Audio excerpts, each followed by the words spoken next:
8 Statuta Mahkamah Pengadilan Internasional secara langsung menerapkan dalam sengketa-sengketa internasional yang dibawa ke hadapannya, yaitu A.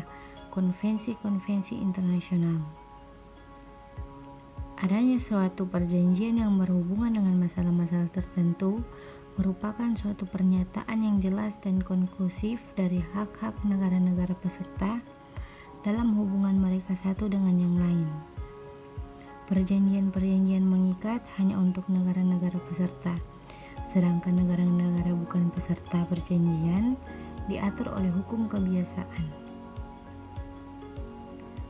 Perjanjian multilateral yang berkenan dengan hukum laut yaitu konvensi-konvensi tahun 1958, yaitu tentang laut teritorial, laut lepas atau bebas, dan landas kontinen, serta konvensi tentang pencegahan polusi dari kapal-kapal tahun 1973. Konvensi internasional yang komprehensif mengatur masalah-masalah laut adalah Konvensi Hukum Laut PBB yang ditandatangani di Montego Bay tahun 1982. B.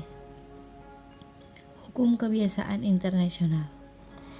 Salah satu kasus yang berhubungan dengan hukum laut adalah kasus Cottier-Berkshire.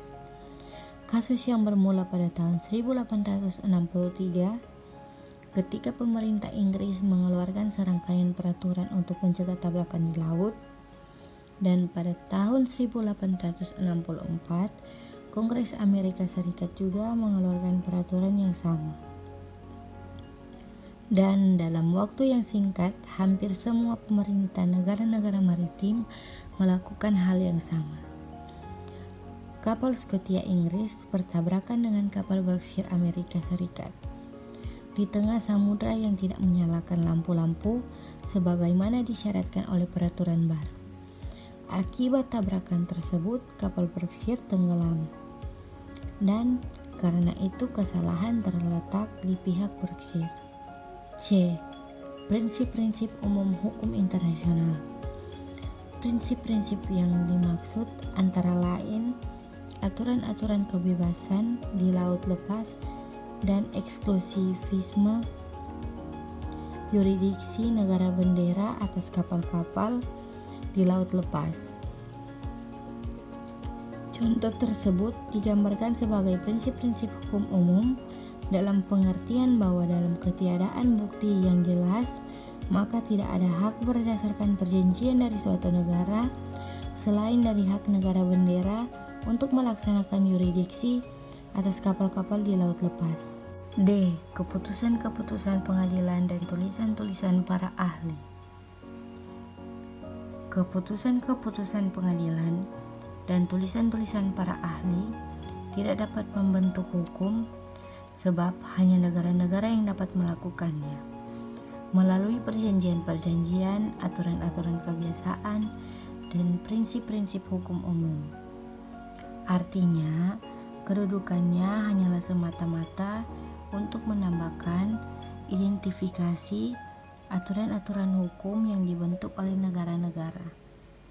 Keputusan-keputusan pengadilan antara lain putusan-putusan Mahkamah Pengadilan Internasional dalam kasus sengketa perikanan Inggris-Norwegia tahun 1951. Dalam putusan tersebut, Mahkamah memperkuat metode penarikan garis dasar pada jarak tertentu dari garis pantai negara pesisir terkait sebagai pengganti tanda air surut yang merupakan akhir garis jalur maritim.